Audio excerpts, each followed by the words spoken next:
I want to talk to you about gaskets. And my hint is, forget the glue, buy the gaskets. What am I talking about?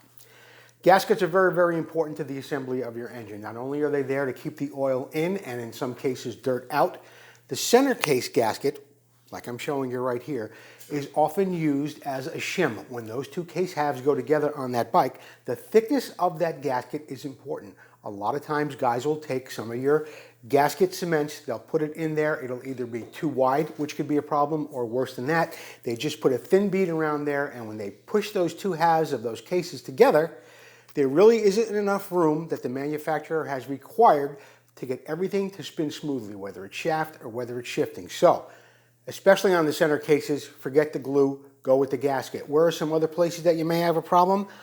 I see a lot of times where I'm taking bikes apart for restorations, or in some cases I buy them to sell them. I'll take them apart to clean them. Where will I find gasket cement? Around the intake. Not really a good place to put it. This is some place you really want to use a gasket. Why? Some people, who are amateurs especially, think that more gasket cement is better. It really isn't. It can sometimes get into the edge of where the intake is. Sometimes it can break loose in there from heat, from the gas going through.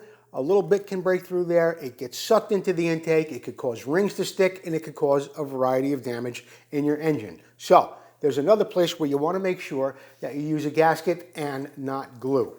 If you want to use OEM gaskets, those are usually the best. Reproduction gaskets, of course, I'm going to tell you to use Vinco. They really make a quality product, and what I like most about Vinco gaskets is how in their areas where there is a dowel that sits in the side of your case, a dowel, so you can hang that gasket in there and it won't move when you're assembling the engine. All of their cuts are absolutely perfect. I've seen some on aftermarket gaskets that are not so good. So, buy a quality gasket. Get the gasket, avoid the glue. And get your gaskets from Vinco or a high quality reproduction company if you want good gaskets for your bike. And it's very important that you do.